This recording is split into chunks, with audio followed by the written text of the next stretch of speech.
Jordan Wells was 38 years old, and until that afternoon, he believed his marriage was the one thing in his life he hadn't had to build alone. He had built everything else quietly. 9 properties on a single South Side street, held under companies with names nobody connected to him, managed by people who understood that his greatest advantage was invisibility. His in-laws thought he was a project manager who got lucky marrying their daughter. His wife had never asked too many questions. That suited him fine. Then he came home early one Tuesday and heard his brother-in-law in his living room, on the phone, describing the square footage of Jordan's house to a developer, calling Jordan a tenant situation they would handle. 3 days later, Jordan's wife sat beside her mother at his kitchen table and listened while Beverly Croft told him, calmly and without apology, that it was time for him to go. They smiled like they were doing him a favor, like the decision was already made and Jordan had no say in any of it. Jordan looked around the room slowly, said nothing, and stood up. What happened next? None of them saw coming. Before we jump into the story, comment where in the world you are watching from and subscribe, because tomorrow's story is one you need to hear. The groceries were heavy. Jordan Wells carried them up the front steps of the Callaway Avenue house with both arms full, 2 paper bags from the market on 5th, 1 plastic bag looped around his wrist with a bunch of collard greens poking out the top. He had stopped for the good olive oil Beverly liked. He had remembered the sweet potatoes, even though they weren't on the list. He had been careful with the eggs. He pushed through the front door with his shoulder. The kitchen was already hers.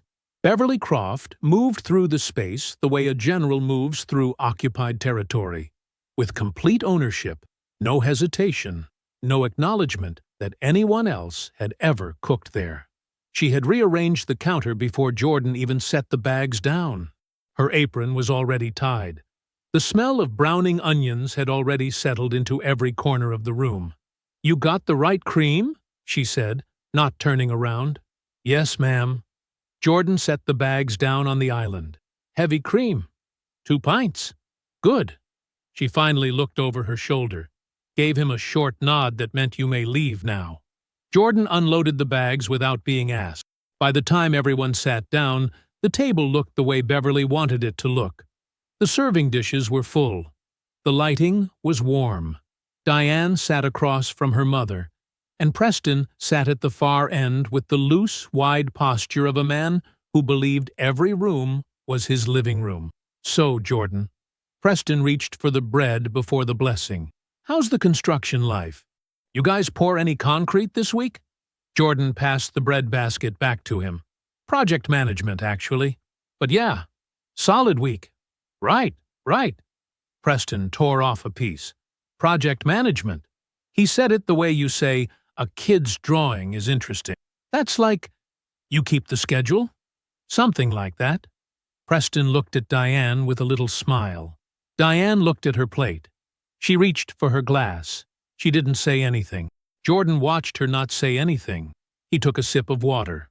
He was warm through every single moment of it, nodded when spoken to, laughed when the timing called for it, answered every question without a trace of edge. He was good at this. He had been doing it for years. "The house is looking well kept," Beverly said at some point, dropping it into the conversation without preamble. She meant it as a compliment, the way a landlord compliments a tenant for not ruining the carpet. "I've always made sure Diane had something solid under her feet. Even when the choices were," she paused and let the pause do the work, "not necessarily what I would have chosen." Jordan smiled. "Diane's lucky to have you, Beverly." Beverly accepted this as simply true. He refilled her water glass. Dinner moved the way Sunday dinners always moved in this house. Preston talked about a deal that was almost closed, a building that was almost his, an opportunity that was practically already done. Beverly listened to Preston the way mothers listen to sons, with the kind of faith that doesn't require evidence. Diane was quieter than usual. She ate most of her food. She laughed at the right moments. But there was something measured about her, Something that had been measured for a long time, like a door that had been gently, gradually swinging shut. Jordan noticed it the way he noticed everything, without reacting, without naming it out loud. He just filed it away, added it to the folder he kept behind his eyes. After dessert, after Beverly wrapped up the leftovers she would take home, after Preston's car pulled out of the driveway and the dishes were done, Diane said she was tired and went upstairs early. Jordan tidied the kitchen. He wiped the counter down. He turned off the light over the stove. Then he saw the coat. Diane's coat was draped over the back of the chair by the door, the way she always left it. He picked it up to hang it properly. Something slid in the pocket. He reached in. A business card. White. Clean. Good card stock. The kind that cost money. The name was printed in small, confident letters. Victor Ashby. Principal. Ashby Development Group. Below the name, a phone number and a website. Nothing else. No handwriting on the back. No note. Jordan stood in the hallway and looked at it. He thought about the weight of the card in his fingers. He thought about the way Diane had been quiet all through dinner. He thought about Preston's smile when she looked at her plate. He set the card back on the counter. He looked at it for a long moment. Then he picked it up and slid it back into the exact pocket where he'd found it. Same depth. Same angle. He hung the coat on the hook by the door. He went upstairs. Diane was already asleep, or she was doing a very good impression of. Jordan changed quietly. He lay down. He looked at the ceiling. He didn't say a word. Morning came in gray and quiet. Jordan was already awake when Diane's alarm went off at 6:15. He heard her move through the routine. Shower running, closet door sliding open, the particular sound of her heels on the hardwood. He lay still and listened to all of it. When she came to the doorway of the bedroom, dressed and ready, he was sitting up. "You're up early," she said. "Couldn't sleep." He smiled at her. "Busy week starting." She nodded, adjusted the strap of her bag. "I'll probably be late tonight. I have that client thing." "Okay," he said it easily. "I'll figure out dinner." She left without kissing him. Not dramatically. There was no door slam, no coldness that announced itself. She simply didn't cross the room.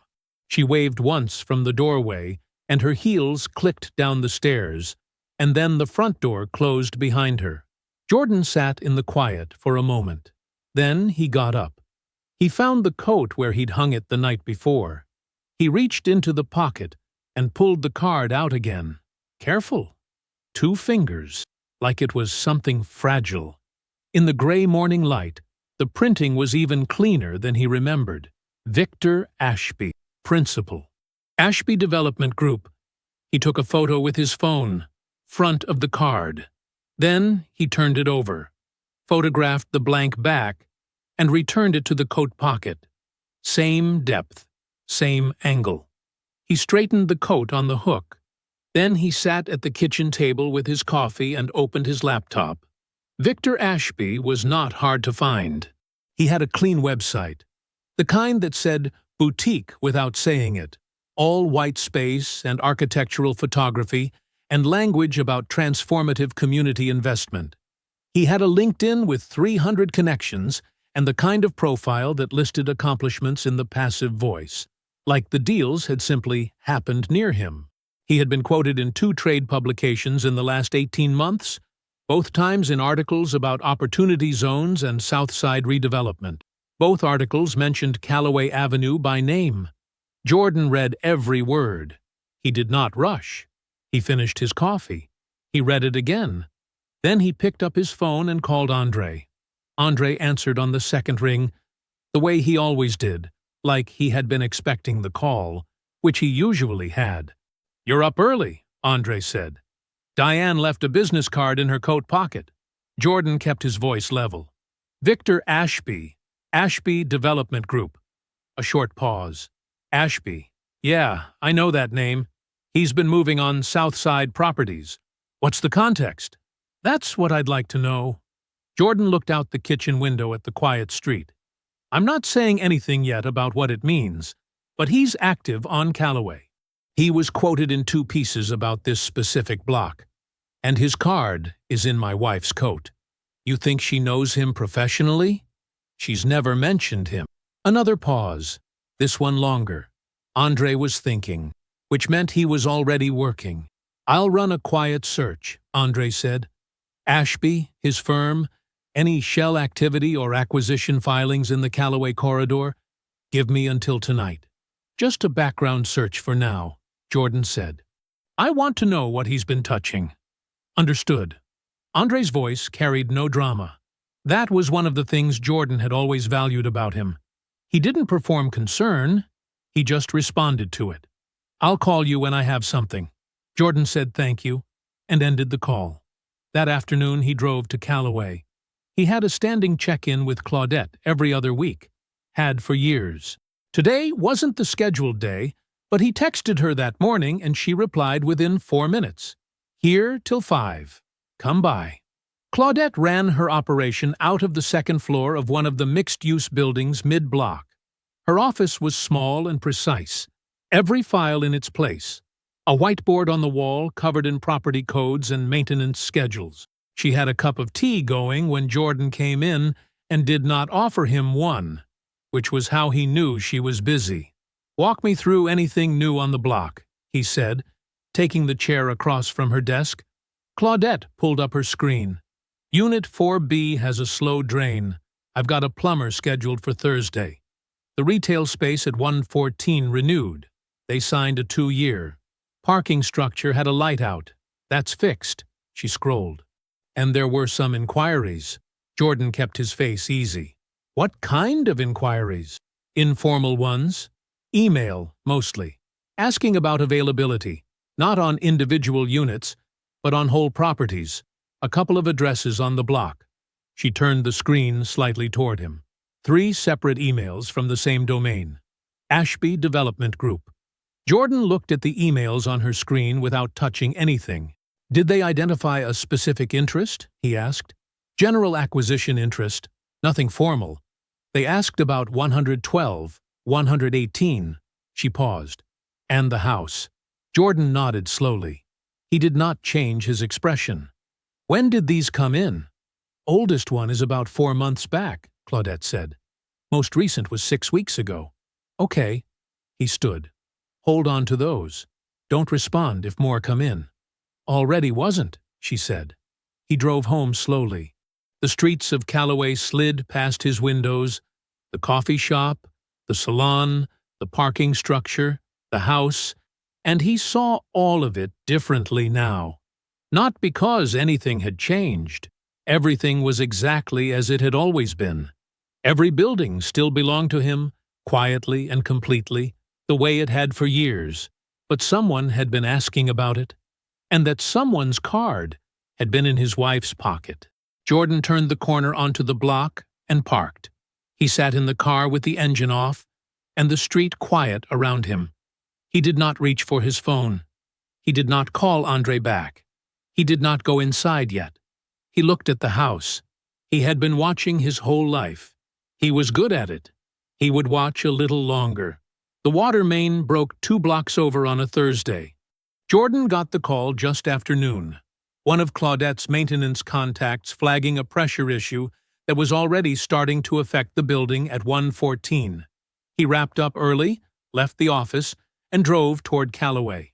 He turned onto the block and saw Preston's car. A white Audi, parked halfway up the driveway like Preston owned the driveway too. Jordan recognized the small dent on the rear bumper from a parking garage incident Preston had described at dinner 6 months ago, laughing about it like it was somebody else's fault. Jordan pulled to the curb half a block down. He sat for a moment, just breathing. Then he got out, walked to the front door, and used his key. The house was quiet at first. Jordan stepped inside and eased the door shut behind him. He set his bag down on the entry table without making a sound. Then he heard Preston's voice from the living room. Yeah, the original hardwood is throughout the main floor. They don't put that in anymore. A short laugh. No, the kitchen's been updated. Full gut renovation maybe 4 or 5 years back. It's a good property. Jordan stood in the hallway and listened. Square footage is just under 1,800. 3-bed, 2-bath. The lot's got some depth, too. There's room to work with if your guys want to think about density. Preston was pacing. Jordan could hear the slow footsteps, back and forth. The way Preston moved when he was performing confidence for an audience he couldn't see. The deed situation is clean. My mother's name is attached to the property, and she's on board. Full authorization. A pause. The tenant situation. Yeah, we'll handle that. He's not going to be a problem. He's basically a... He'll be fine. We'll give him time. He's basically a... Preston didn't finish the sentence. He didn't need to. Jordan stayed where he was. He did not move toward the living room. He did not speak. He stood in the narrow hallway with the afternoon light coming in sideways through the transom window above the door, and he let Preston finish the entire call. Preston wrapped it up with a promise to send square footage documentation and preliminary comps. He said he could have something over by the end of the week. He said he was looking forward to making something happen on this block. Then he hung up. Jordan waited 3 full seconds. Then he stepped into the doorway of the living room. Preston turned around. For one moment, the man had no expression at all.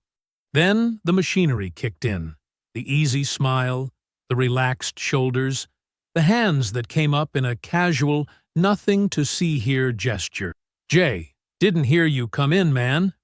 He shook his head like he was amused by his own surprise. "Diane said I could grab that slow cooker she borrowed. You know how Beverly gets." Jordan leaned against the doorframe. His voice was even. "Didn't see her text me about that."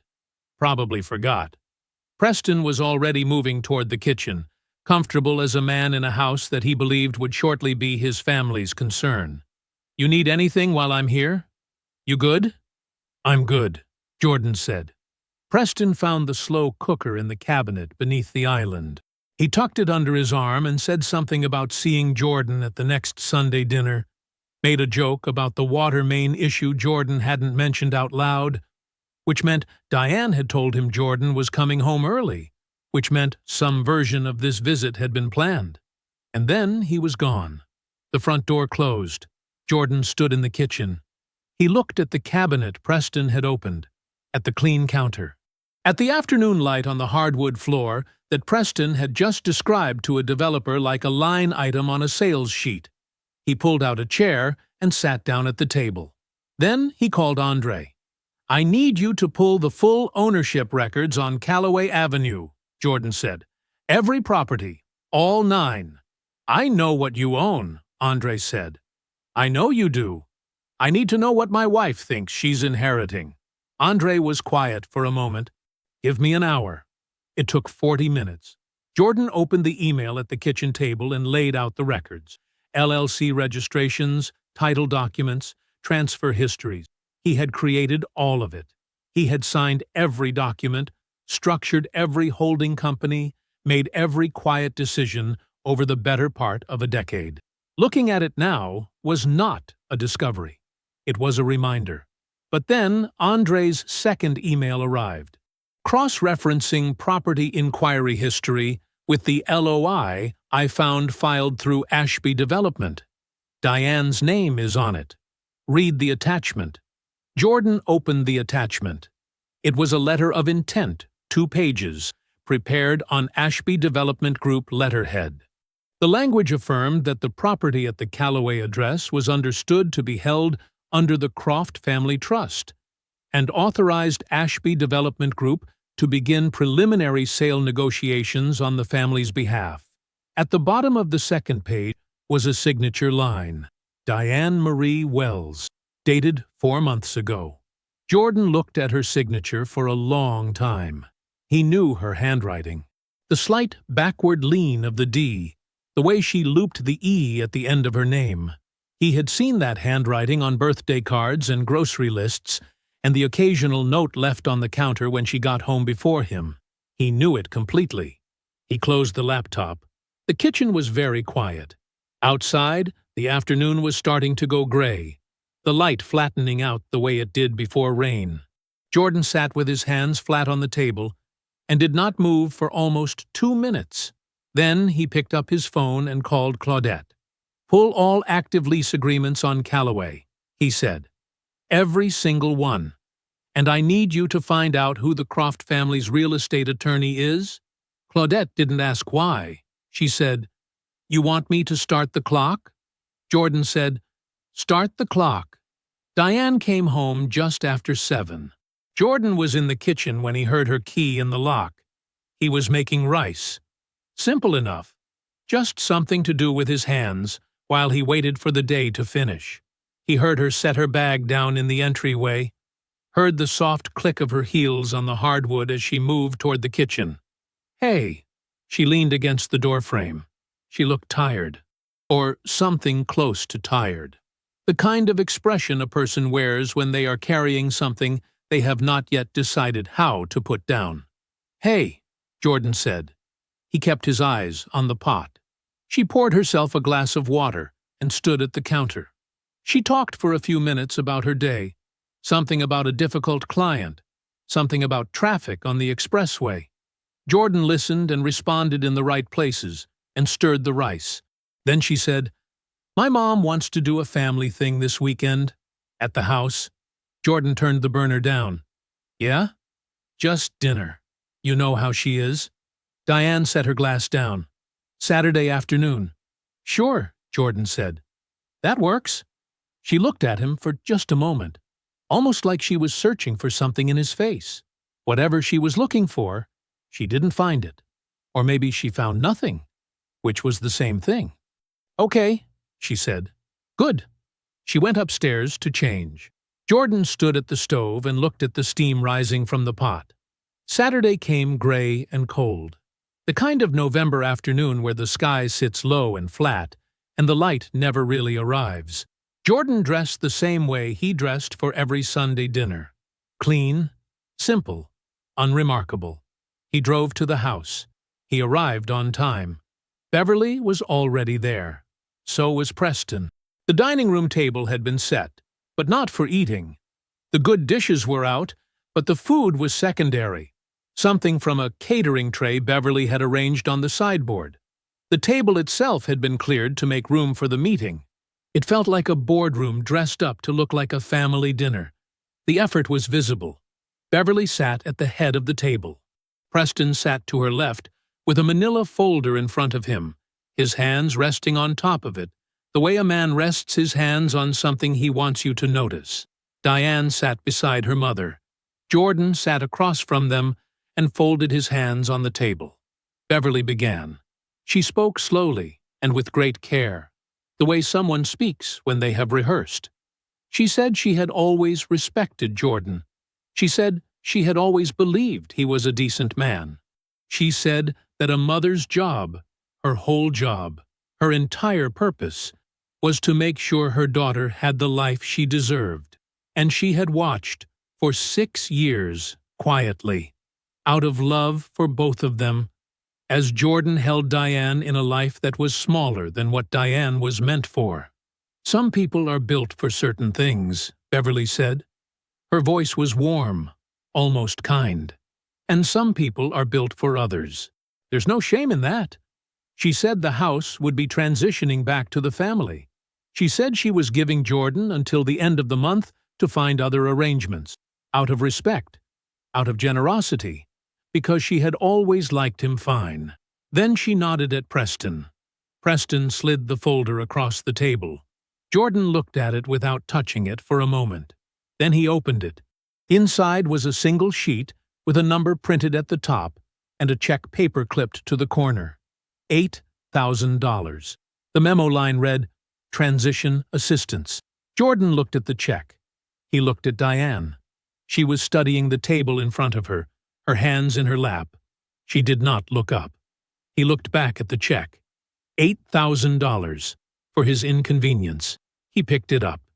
He held it for 3 or 4 seconds, long enough to look at it, really look at it, and then he set it back down on top of the folder. He closed the folder. "I appreciate you laying this out, clearly," he said. His voice was steady. I'll need a few days to make arrangements. Beverly smiled the way someone smiles when a negotiation goes exactly as expected. Of course. Take the time you need. Jordan pushed back his chair and stood up. He looked at Beverly. Thank you for the food. He looked at Preston, who gave him a short nod. He looked at Diane last. She still would not meet his eyes.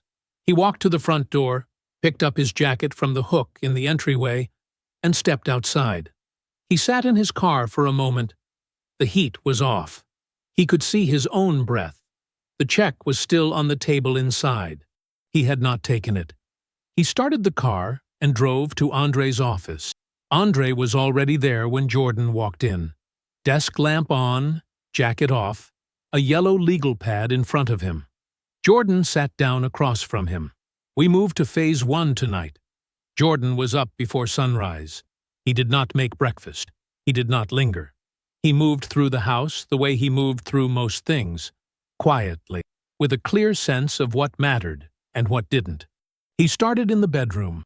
2 duffel bags, clothes, shoes, the small cedar box on the nightstand that held his watch collection, and his grandmother's ring. He did not take anything that was shared. Not the art on the walls, not the throw blanket on the chair, not the coffee maker Diane had picked out at a store on Michigan Avenue 2 Christmases ago. Those things stayed. He wanted only what was his. In the hallway, he stopped at the small framed photograph hanging near the coat hooks. His grandmother, Vera Wells, standing in front of a narrow brick house on Calumet Avenue. She was maybe 50 in the photo, though she looked younger. She was squinting into the sun and almost smiling, the way people smiled when cameras made them self-conscious. He had carried that photograph through every apartment he had ever lived in. He took it off the wall and wrapped it carefully in a clean t-shirt and set it on top of the second bag. He was out of the house by 7:15. The apartment was on the 3rd floor of a 6-unit building on Mercer Street, 4 blocks east of Callaway. Jordan had purchased the building 3 years ago through a Delaware LLC called Ardmore Capital Group. Unit 3B had been sitting vacant for 2 months. The previous tenant moved to be closer to family, and Jordan had not rushed to fill it. It was a good apartment. High ceilings, original plaster walls, windows that caught the morning light. Furnished simply with pieces Jordan had sourced over the years for exactly this kind of use. Solid, clean, nothing excessive. A bed, a desk, a kitchen that worked. He set his bags down by the door. He hung his grandmother's photograph on the wall beside the window, where the light was good. He stood back and looked at it for a moment. Then he unpacked. Diane texted at 9:47, just checking in. Hope the move wasn't too much this morning. Jordan read it standing at the kitchen counter with a cup of coffee. He thought about the way she had studied the table during Beverly's speech, the way she had not looked at him when he picked up that check. He typed back, "All good. Settled faster than I expected. Hope you have a good day." 3 dots appeared. Then they disappeared. Then, after a pause, "Okay. Take care of yourself." He set the phone face down on the counter and finished his coffee. Andre called at noon. "Preliminary filings are done," he said. "All 9 properties. Ownership of record is established with documentation going back to original acquisition. If anyone tries to run title again, there is no ambiguity. Good. The Croft family attorney is going to have a very interesting week." Jordan looked out the window at the street below. A delivery truck was double-parked in front of the corner store. A woman with a stroller navigated around it without breaking stride. "Let him figure it out on his own timeline," Jordan said. "We don't need to speed that part up." "Understood." Andre paused. "Claudette has something for you. She was going to call but asked me to flag it first. I'll call her now." Claudette picked up on the second ring. "I found something in the investor activity records," she said. No preamble. That was Claudette's way. She moved straight to the information and left the framing to you. Preston Croft has been shopping a development package to outside investors. Specifically, he has been representing himself as someone with family-backed access to what he calls anchor properties on Callaway. He used that language in writing. I have the email chain. Jordan said nothing. He sat down at the desk. He used the addresses of at least 3 of your properties as part of the pitch, Claudette continued. Implied he could deliver them as part of a larger acquisition package. One investor group out of Indianapolis took him seriously. She paused. They wired him $40,000, a deposit against future deal terms. When? 6 weeks ago. Jordan looked at his grandmother's photograph on the wall. The afternoon light was coming through the window at a low angle now, catching the edge of the frame. He took $40,000, Jordan said, based on properties he doesn't own and cannot deliver. That is correct. And the investors don't know that yet. They're starting to ask questions.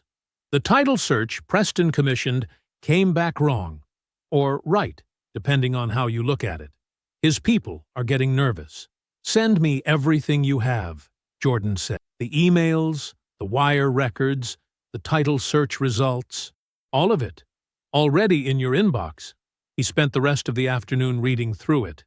Every page, every figure, every date. He read the email chain twice. Preston's words, family access, anchor properties, position to close, sat flat and deliberate on the screen. By evening, Jordan had added Claudette's full report to the file he was building on his desk. He called Andre back. The investor fraud, he said. We'll need that when the time comes. The notice went out on a Tuesday. Claudette handled it herself. She did not send it by email.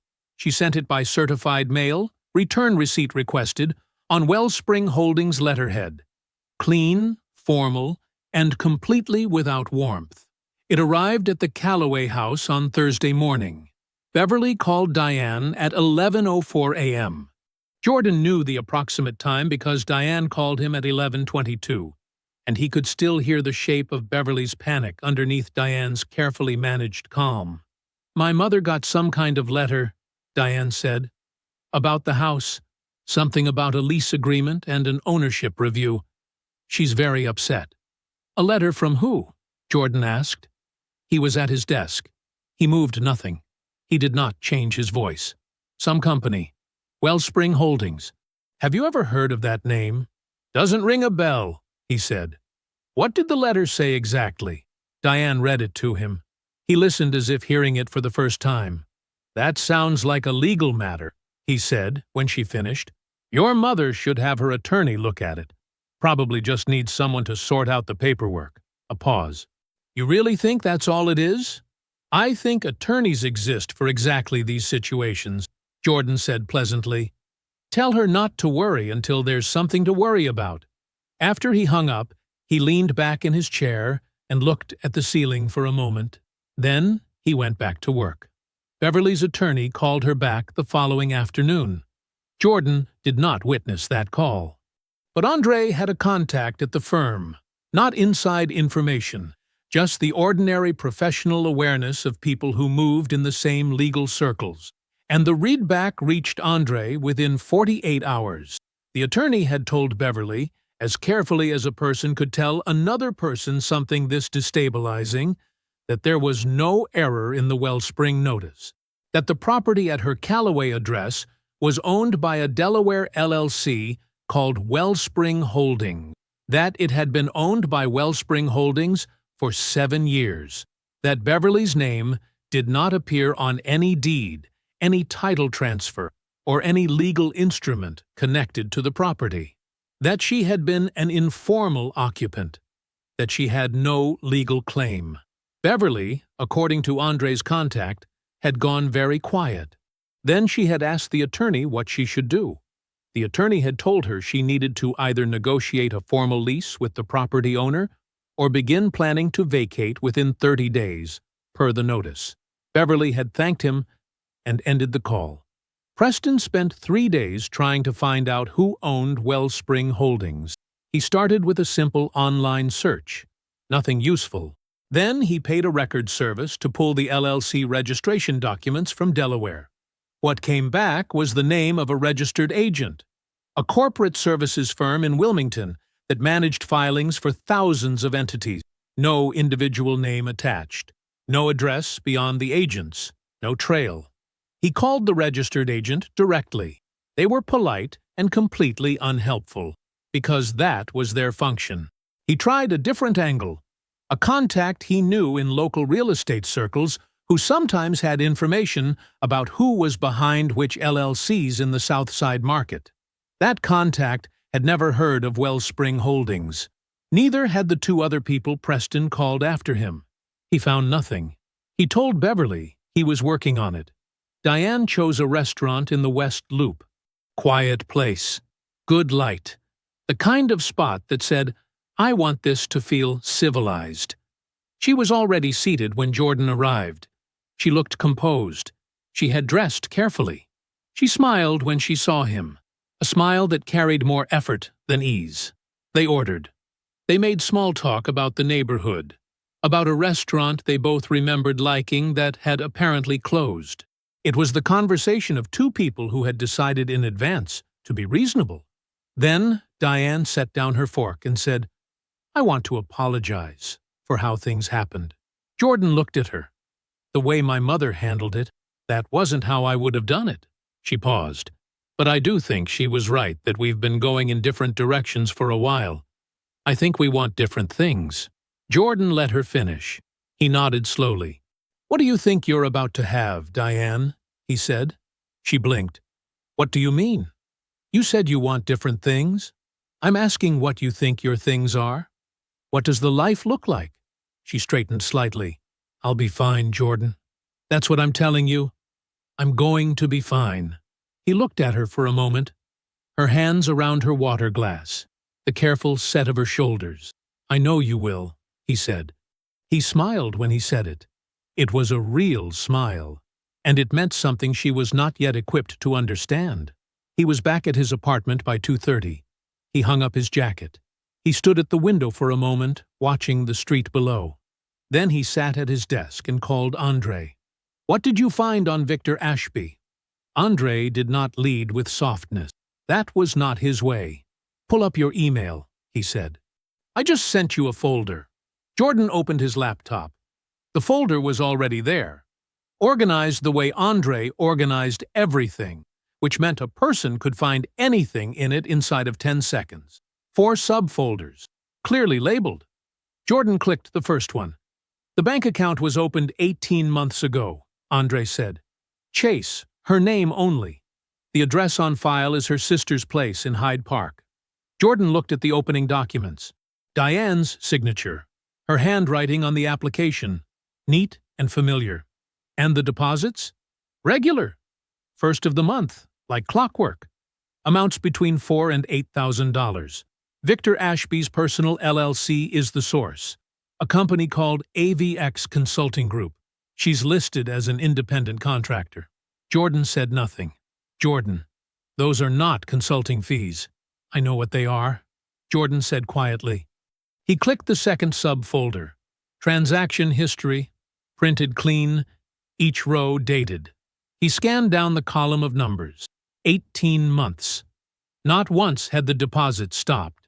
Not during holidays. Not during the weeks he and Diane had taken a trip to New Orleans 2 summers ago.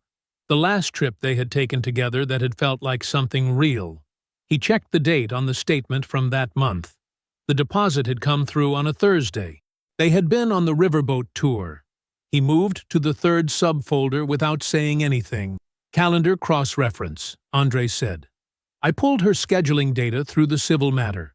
Lunch meetings, site visits, a conference in Indianapolis she said was work-related. I matched them against the transaction dates and against Ashby's known property activity in the market. The pattern was immediate. Every time Victor had a site visit, a meeting, or a significant transaction in the South Side corridor, Diane's calendar showed a corresponding entry. Not always explicit. Some were labeled lunch, some were labeled client. One was labeled dentist. 2 years, Jordan said. At minimum. The account is only 18 months old, but the calendar data goes back 26 months. She covered her tracks reasonably well. Andre paused. Not well enough. Jordan turned to the fourth subfolder. The first document inside was a deal memo from AVX Consulting Group, Victor Ashby's firm, outlining a proposed acquisition and redevelopment of the Callaway Avenue residential property. It was dated 11 months ago. The property description matched the house exactly. The seller of record was listed as the Croft Family Trust.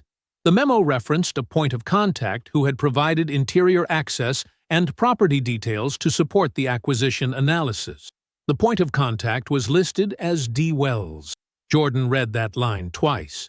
Then he closed the laptop. He sat at his kitchen table and looked at the wall, not at anything in particular, just at the flat, neutral surface of it. The room was quiet. The refrigerator made a low hum. Somewhere outside, a car passed on the street below, and the sound faded. He had built the portfolio for 11 years. He had been careful and patient and deliberate about every decision, every structure, every property. He had kept it private not because he was ashamed of it, but because privacy was protection. Protection against exactly the kind of thing that people do when they think they know the full shape of what you have. He had trusted Diane with things he had never trusted anyone else with. Not the portfolio. He had never disclosed the full scope of that, but the ordinary, unguarded things. The habits of a life shared. The version of himself that didn't calculate.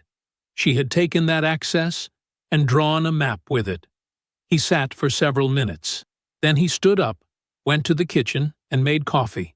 He stood at the counter while the machine ran. He poured a cup. He drank some of it. He looked out the window at the empty street. Then he picked up his phone and called Andre back. "I want to move to the final phase." "Divorce filing is ready," Andre said. "I've had it prepared for 10 days. I just need your authorization." "You have it." Andre was quiet for one beat. "Okay. It'll be filed by end of day. One more thing." Jordan set his coffee cup down. "Call Claudette. Tell her I need a complete portfolio presentation. Every title document. Every LLC registration across all 9 Callaway properties. Everything organized and printed clean. I want it ready for a single meeting. How soon? However long it takes to do it right." "Give her 3 days," Andre said. "She'll have it perfect. 3 days is fine." Jordan paused. "I want you to reach out to Diane. Tell her I'd like to have a meeting with the family. Tell her I've had some time to think, and I want to clear up the property confusion in person." He kept his voice even. "Frame it like I'm coming to negotiate." Andre was quiet for a moment. Jordan could hear him writing something down. "And what do I tell her if she asks, 'What changed your mind?'" Jordan looked at the window, at the reflection of the kitchen light in the dark glass. "Tell her I finally understand the full picture," he said. The morning was cold and clear. Jordan parked on the south end of Callaway Avenue and got out of the car. He put his hands in his jacket pockets and walked. The block was quiet at this hour. A delivery truck idled halfway down the street. A woman walked a small dog past the nail salon. The trees that lined the sidewalk had lost most of their leaves, and the light came through the bare branches in thin, pale strips. He walked past the coffee shop first. The lights inside were already on. He could see the counter staff moving around, pulling chairs off tables, starting the machines. The smell of coffee drifted out when someone opened the door from inside. He had signed the lease for that space 6 years ago. A 2-page document, straightforward, filed cleanly with Claudette's office. The woman behind the counter had no idea who owned the building she worked in. Neither had Beverly. All those Tuesday mornings she sat at the window table with her church friends. He kept walking. The nail salon had a small handwritten sign in the window, advertising a holiday special. The lights were off, still closed for the morning. Jordan had owned that building for 8 years. He remembered the inspection, a cracked foundation on the east wall that had taken 3 months to repair properly. He had done it right, even though doing it cheaper would have been easy. He always did it right. The parking structure was next. 4 levels, 42 spaces, a small management office on the ground floor. Preston's car had been in space 18, Monday through Friday, for the past 2 years.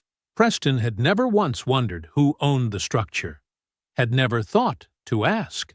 Jordan stopped at the entrance for a moment, looked up at the concrete face of the building. Then he walked on. The commercial building at the end of the block was the largest structure he owned on Calloway.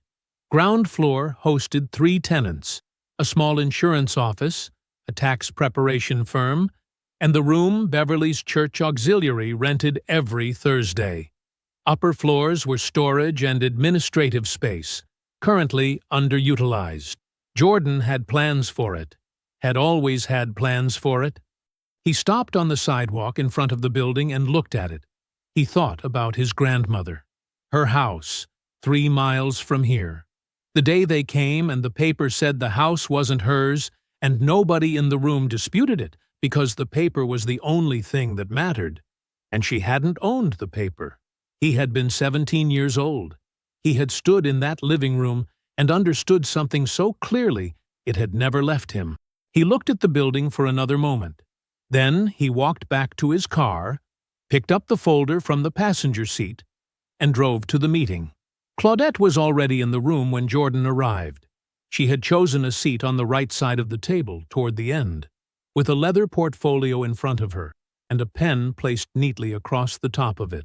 She looked up when Jordan walked in and gave him a small, single nod. He nodded back. The room was plain. A long folding table, 8 chairs, fluorescent lights, a whiteboard on the wall with old marker notes no one had fully erased. It smelled like folding chairs and old coffee.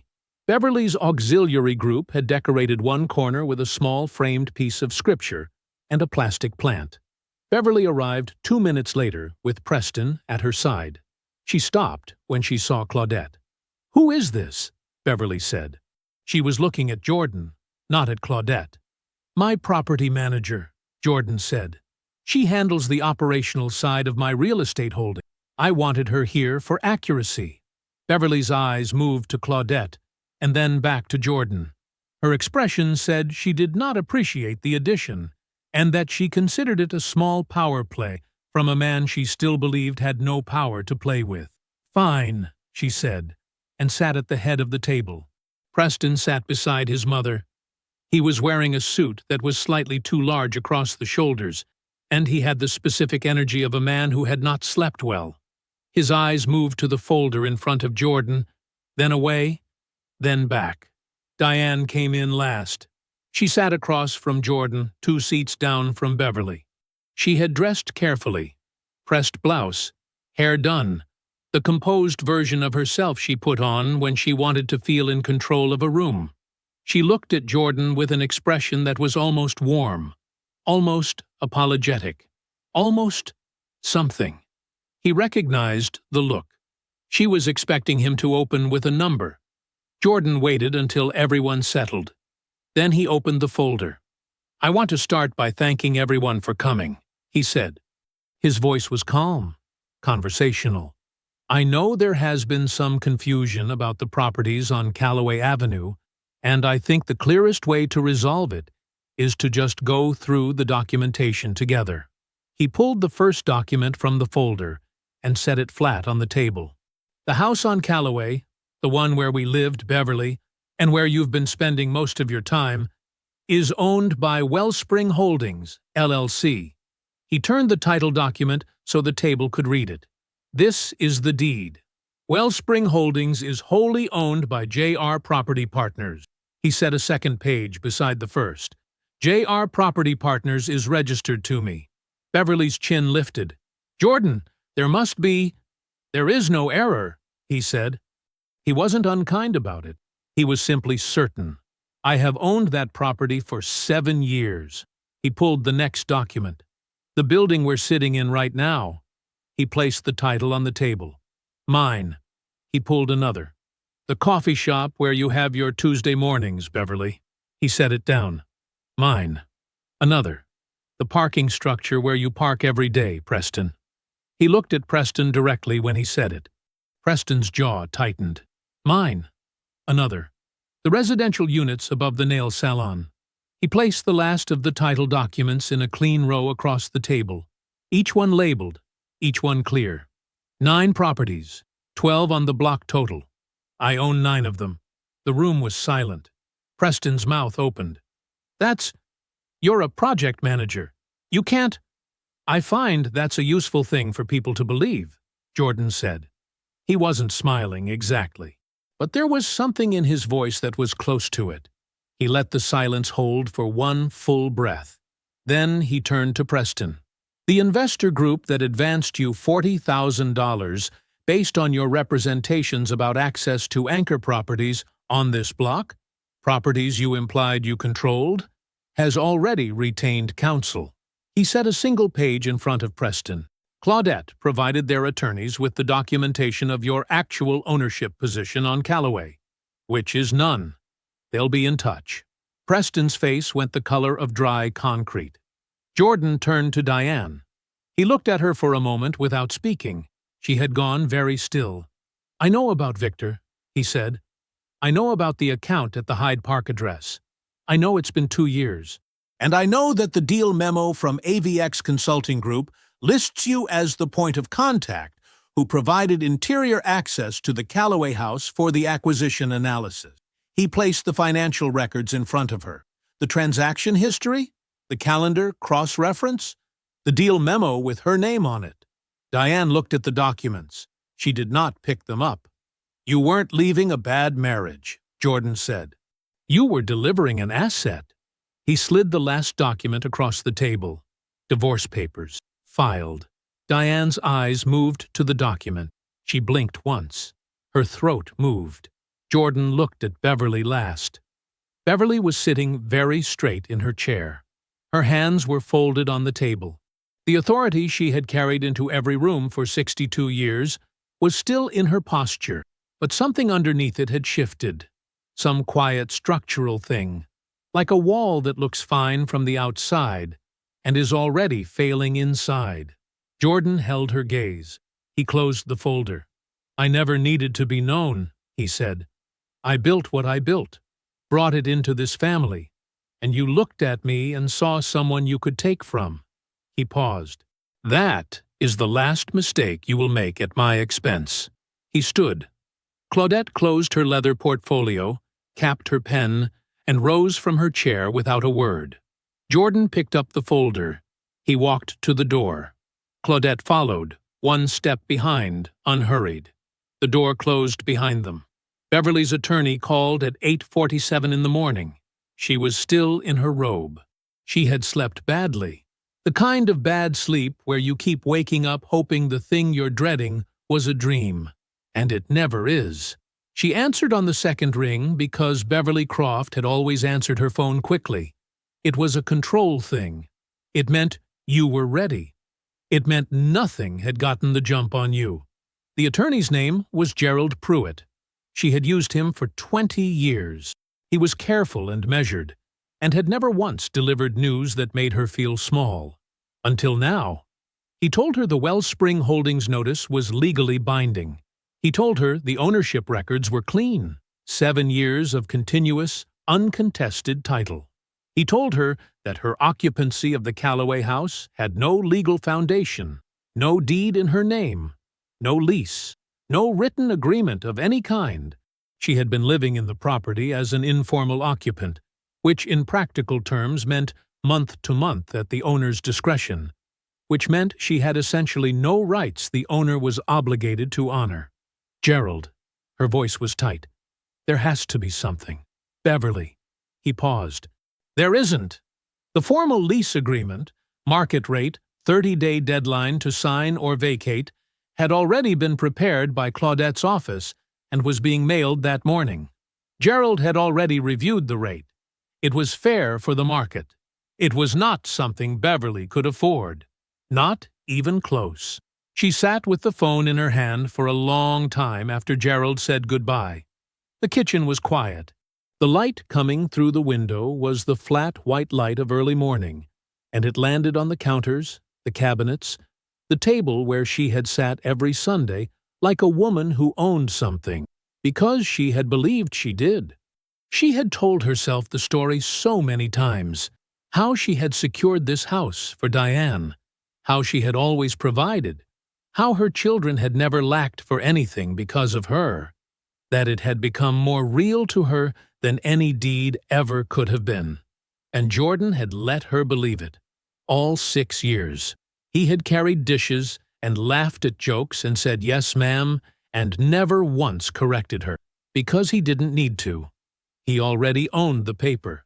She pressed her lips together, folded her robe tighter. Within 2 weeks, Beverly had arranged to move her things into her sister Paulette's spare bedroom in Gary, Indiana. She told people she was simplifying. She said the house was too much to maintain alone. She said it with the same authority she brought to everything, and most people accepted it because Beverly's confidence had always been convincing. It was her greatest and most exhausting talent. She told no one the real reason. Not one person. Preston's phone started ringing on a Tuesday. It was the investor group's attorney, a firm out of the loop that specialized, as the partner made clear on the first call, in commercial fraud recovery. They were not interested in a long conversation. They had the documentation Claudette had provided. They had Preston's emails to the investor group. They had the meeting notes where Preston had described himself as having family-connected access to anchor properties on Callaway Avenue. The civil suit was filed within 2 weeks of the confrontation. Preston's own attorney, a guy he'd used for contract work who had never handled litigation this serious, told him plainly, "Settle." The misrepresentation was documented. The damages were clear. Fighting it would cost more than paying it. Preston settled. The settlement wiped out the last of the money Beverly had given him over the years. The business investments she had funded quietly, each one framed as a loan and treated as a gift, because Beverly's love for Preston had always been expressed through her wallet. There was nothing left to draw from now. The well was empty, and the pump was in Gary. Victor Ashby's boutique development firm had been CC'd on enough of the civil proceedings that their association with Preston became visible to people they did not want seeing it. Victor was image-conscious the way all developers with investor relationships have to be. He cut Preston loose without a phone call. Just a brief email from his assistant citing a strategic shift in partnership priorities. Preston did not respond to the email. Diane's divorce attorney called Andre on a Thursday morning. The conversation was brief. The prenuptial agreement Jordan had quietly insisted on before the wedding, the one Diane had signed at the kitchen table 6 years ago, while telling herself it was a formality, while telling herself a man like Jordan had nothing worth protecting, was clean. Airtight, Andre said later. One of the tidier documents he had written in his career, which was saying something. The settlement was exactly what the agreement specified. Diane's personal belongings, her car, 1 year of transitional support, paid monthly, no extensions, nothing more. The rental apartment was on the 3rd floor of a building in Hyde Park. It was a fine apartment, clean, decent light, quiet neighbors. Diane had furnished it quickly, practically, because she was good at making spaces look like something. She sat at the small table near the window on a Friday evening, with her phone face up in front of her. Victor had not called. She had sent 2 texts in the past 10 days. The first had gone unread for 36 hours, then received a short reply about being swamped with a closing. The second had not been answered at all. She looked at the screen. The light outside was fading.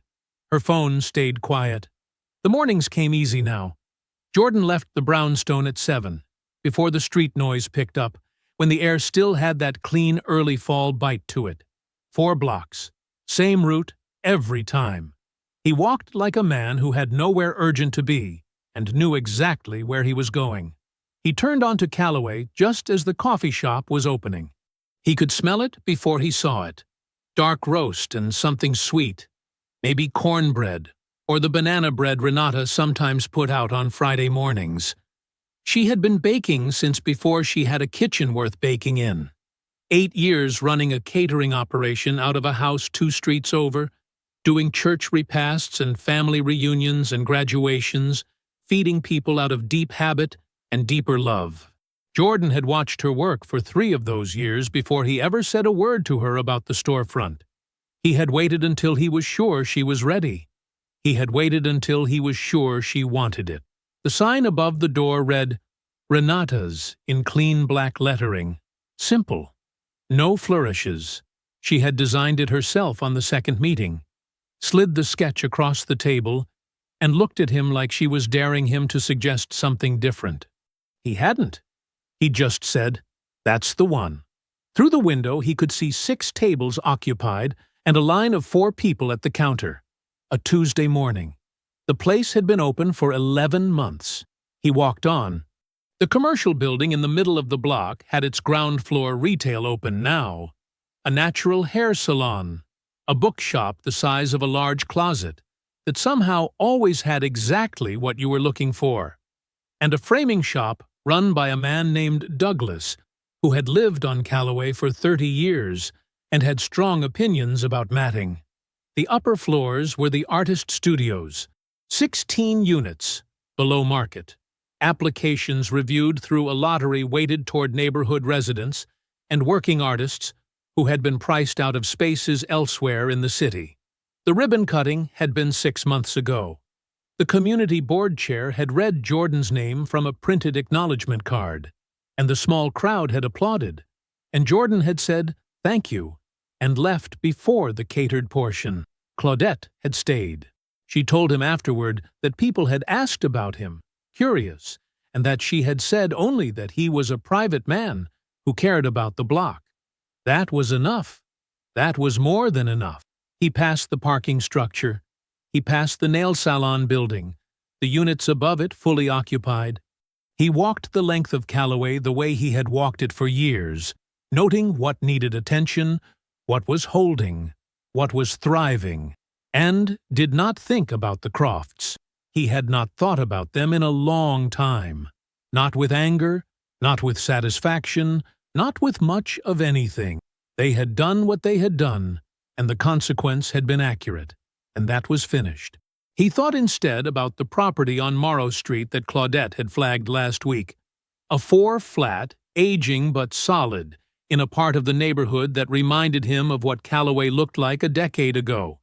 He thought about who might be right for it, what it could become, how long it would take to get it there. These were the thoughts that occupied him now. These were the good ones. The brownstone felt like his in a way the Calloway house never quite had, which he understood now was because he had always shared that house with what other people believed about it. This one was just his. Andre had helped him pick out the light fixtures in the kitchen, which had turned into a 2-hour argument both of them had enjoyed. Claudette came to Sunday dinners occasionally and sat at the table with the focused pleasure of someone who spent all week solving problems and genuinely liked having nowhere to be for a few hours. They ate well. They talked about the work. It was the best version of things. His world was smaller than it had been a year and a half ago. He was aware of that. He was also aware, in the clear-eyed way that follows a real loss, that smaller had turned out to mean better in almost every direction that mattered. He came around the curve of the block and slowed.